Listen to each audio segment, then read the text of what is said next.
হরে কৃষ্ণ। সকলের চরণে জানাই সশ্রদ্ধ প্রণিপাত। আপনাদের সবাইকে জানাই দৈনিক গীতামৃতের ১১৭তম পর্বে সুস্বাগতম, কৃষ্ণপ্রীতি এবং শুভেচ্ছা। দৈনিক গীতামৃতের আজকের এই পর্বে আমি আপনাদের নিকট আলোচনা করব ভগবদ গীতার ৩য় অধ্যায়ের ১১ বা ১১তম শ্লোক নিয়ে। আপনারা সকলে ধৈর্য এবং মনোযোগের সহিত সম্পূর্ণ ভিডিওটি শেষ পর্যন্ত দেখুন। সেই সাথে শ্লোকের মাহাত্ম্য ও তাৎপর্য হৃদয়ঙ্গম করার প্রচেষ্টা করুন। আমি শুরু করছি, আপনারা সাথেই থাকুন। ওম নমো ভগবতে বাসুদেবায়, ওম নমো ভগবতে বাসুদেবায়, ওম নমো ভগবতে বাসুদেবায়। শ্রীমদ্ ভগবদ গীতা ৩য় অধ্যায় কর্মযোগ। তো শ্লোকটি হচ্ছে ভগবান শ্রীকৃষ্ণের। ওম দেবান ভাবয়তানেন তে দেবা ভাবয়ন্তু বঃ পরস্পরম ভাবয়ন্ত শ্রেয় পরম বাপ্সিয়ত। আবার পাঠ করছি। দেবান ভাবয়তানেন তে দেবা ভাবয়ন্তু বঃ পরস্পরম ভাবয়ন্ত শ্রেয় পরম বাপ্সিয়ত। অনুবাদ: তোমাদের যজ্ঞ অনুষ্ঠানে প্রীত হয়ে দেবতারা তোমাদেরও প্রীতি সাধন করবেন।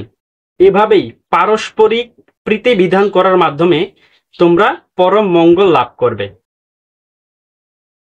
পূর্ববর্তী শ্লোকে আমরা দেখেছিলাম ভগবান শ্রীকৃষ্ণ তিনি বলেছিলেন যে সৃষ্টির প্রারম্ভে আমাদের সৃষ্টিকর্তা অর্থাৎ ভগবান যজ্ঞ আদি বস্তুসমূহ সৃষ্টি করে মানুষদেরকে বলেছিলেন যে এই যজ্ঞের দ্বারা তোমরা উত্তরোত্তর সমৃদ্ধ হও, কারণ এই যজ্ঞ তোমাদের সমস্ত অভিষ্ট পূর্ণ করবে। এই শ্লোকে ভগবান বলছেন যে আমাদের করা যজ্ঞে দেবতারা সন্তুষ্ট হবে এবং আমাদের প্রীতি সাধন করবে, আমাদেরকে তারা সন্তুষ্ট করে।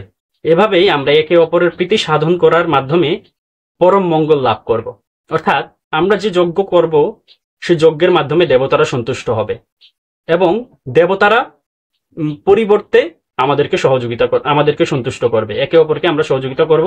এই সহযোগিতা করার মাধ্যমে আমরা মঙ্গল লাভ করব। অর্থাৎ দেবতা এবং মানুষদের শান্তিপূর্ণ সহাবস্থান এবং একে অপরের প্রতি সম্মান প্রদর্শন। কেউ সম্মান প্রদর্শন করবে, কেউ পূজা অর্চনার মাধ্যমে দেবতাদেরকে সন্তুষ্ট করবে, আর দেবতারা মানুষদের প্রয়োজনীয় বস্তু প্রদান করে মানুষদেরকে সন্তুষ্ট করবে। ভগবান এটা বলছে। আর আমাদের জেনে রাখা ভালো, সমস্ত যজ্ঞের পরম ভোক্তা হচ্ছে ভগবান বিষ্ণু এবং এই কলিযুগের যজ্ঞ হচ্ছে সংকীর্তন যজ্ঞ বা হরিনাম মহাযজ্ঞ। এই বিষয়টা আমাদেরকে মনে রাখতে হবে। অর্থাৎ দেবতারা কেবল আমরা যজ্ঞ করলে দেবতাদেরকে যদি আমরা সন্তুষ্ট করি তারা আমাদেরকে সন্তুষ্ট করবে, যেটাকে সকাম করব বলা হয়। কিন্তু ভগবানের উদ্দেশ্যে যে যজ্ঞ, যে সংকীর্তন মহাযজ্ঞ, সেটা আমরা ভগবানকে সন্তুষ্ট করব কেবলমাত্র নিষ্কাম ভাবে এবং তিনিই পরম ভোক্তা সমস্ত কিছুর। এই বিষয়টা স্মরণে রেখে কোনো কিছুর লোভ লালসা না রেখে, দেবতারা হচ্ছে ভগবানের ভৃত্য বা ভগবানের দাস, আমাদের দেবতারা হচ্ছে পরম বৈষ্ণব। এই বিষয়টা আমাদেরকে স্মরণ রাখতে হবে। তারাও সেই যজ্ঞের ফল ভগবান বিষ্ণুকে অর্পণ করে। সুতরাং আমরা বিষ্ণুর উদ্দেশ্যে সমস্ত কিছু করব। পূর্ববর্তী শ্লোকে ভগবান যেরকম বলেছিলেন যে সমস্ত কর্ম করবে কেবল ভগবান বিষ্ণুর প্রীতি সাধনের জন্য। এই বিষয়টা আমরা বুঝতে পারলাম। অর্থাৎ দেবতাদেরকে যদি যজ্ঞ দ্বারা সন্তুষ্ট করা হয় তবেই তারা পৃথিবীবাসীকে কোনো কিছু প্রদান করে। কিন্তু তারা সেটা কোথা থেকে প্রদান করে? ভগবানের কাছ থেকে নিয়েই তো, তাই না? ভগবান সমস্ত কিছুর মালিক।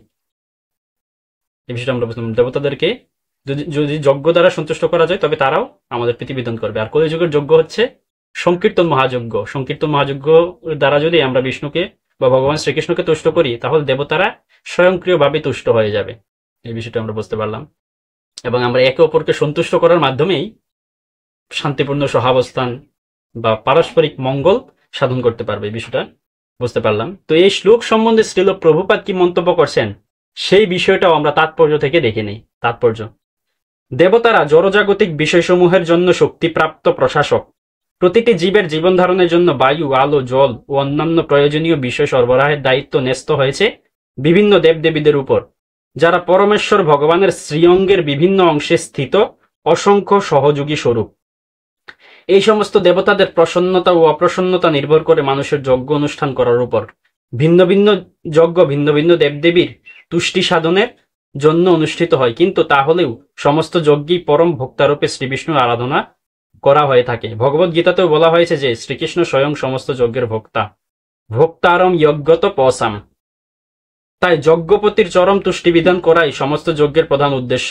এই সমস্ত যজ্ঞগুলি যখন সুচারু রূপে অনুষ্ঠিত হয় তখন বিভিন্ন বিভাগীয় প্রধান দেবদেবীরা স্বভাবত সন্তুষ্ট হন এবং তখন আর প্রাকৃতিক সম্পদের কোনো অভাব থাকে না। যজ্ঞ অনুষ্ঠান করলে নানা রকম পারিপার্শ্বিক লাভ হয় এবং অন্তিমে তার জড়বন্ধন থেকে মুক্তি প্রদান করে থাকে। যজ্ঞ অনুষ্ঠানের ফলে সব রকমের কার্যকলাপ পরিশুদ্ধ হয়। যে সম্বন্ধে বেদে বলা হয়েছে আহার শুদ্ধ সত্ত্ব শুদ্ধি, সত্ত্ব শুদ্ধৌ ধ্রুবা স্মৃতি, স্মৃতি লম্ভে সর্বগ্রন্থিনাম বিপ্রমুক্ষ। যজ্ঞ অনুষ্ঠান করার ফলে খাদ্য সামগ্রী শুদ্ধ হয় এবং তা আহার করার ফলে জীবের সত্তা শুদ্ধ হয়। সত্তা শুদ্ধ হবার ফলে স্মৃতি শুদ্ধ হয় এবং তখন সে মোক্ষ লাভের জন্য চিন্তা করতে পারে। আর এই সবকিছুই সামগ্রিকভাবে আমাদের কৃষ্ণ ভাবনার স্তরে উন্নীত করে, যা বর্তমান সমাজের জন্য একান্তভাবে প্রয়োজনীয়।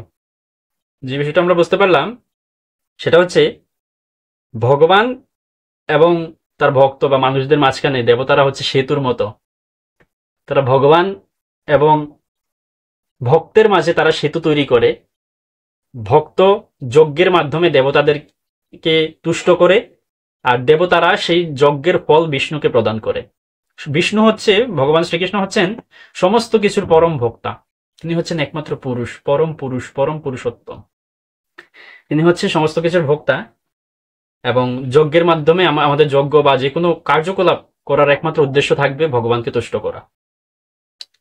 আর দেবতারা ভগবানের প্রতিনিধি স্বরূপ, তারা সেটা গ্রহণ করে নিয়ে যায়, সেটা ভগবানের উদ্দেশ্য। সবকিছুই কোনো না কোনো ভাবে ভগবান অন্তিমে সেটা পায়। সে বিষয়টা আমরা বুঝতে পারলাম। অর্থাৎ সমস্ত কিছু আমরা যে দেবতাদেরকে দিই সেগুলো কিন্তু অন্তিমে ভগবানের কাছ থেকেই আসে। সমস্ত ফলাফল ভগবানের কাছ থেকে আসে এবং সমস্ত সাধনা ভগবানকেই অর্পণ করা হয়। কিন্তু আমরা যদি সেটা পরোক্ষভাবে না করে প্রত্যক্ষভাবে সরাসরি ভগবানের কাছে দিই, সেটা আমাদের বেশি কার্যকর। এই বিষয়টা আমাদের স্মরণ রাখতে হবে।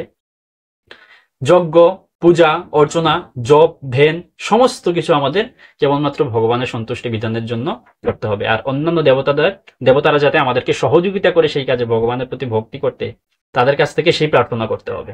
সেই বিষয়টা আমরা বুঝতে পারলাম। তো এতক্ষণ ধৈর্য ধরে এবং মনোযোগ সহকারে আমাদের সাথে থাকার জন্য আপনাদের সবাইকে অসংখ্য ধন্যবাদ এবং বিশেষ কৃতজ্ঞতা জানাচ্ছি। এই শ্লোক পাঠে, উচ্চারণে, অনুবাদ প্রকাশে, তাৎপর্য বিশ্লেষণে এবং মন্তব্য প্রদর্শন সহ যে কোনো কিছুতে কোনো রকম ভুল ত্রুটি থেকে থাকলে আপনারা সেটা ক্ষমা সুন্দর দৃষ্টিতে দেখবেন এবং চেষ্টা করবেন সেই ভুল ত্রুটি এবং বাদ পড়ে যাওয়া বিষয় এবং যে কোনো কিছুর অভাব থেকে থাকলে সেটা আপনারা ক্ষমা করে এবং সেটা আমাদেরকে ধরিয়ে দেবার প্রচেষ্টা করবেন। আপনাদের সহিত দেখা হবে পরবর্তী পর্বে, পরবর্তী ভিডিওতে, পরবর্তী শ্লোকের পর্যালোচনায়, পরবর্তী দিবসে। ততক্ষণ সকলে ভালো থাকুন, সুস্থ থাকুন, কৃষ্ণ ভাবনামৃতে রত থাকুন, ভজন কুশলে থাকুন, আমাদের সাথেই থাকুন। হরে কৃষ্ণ।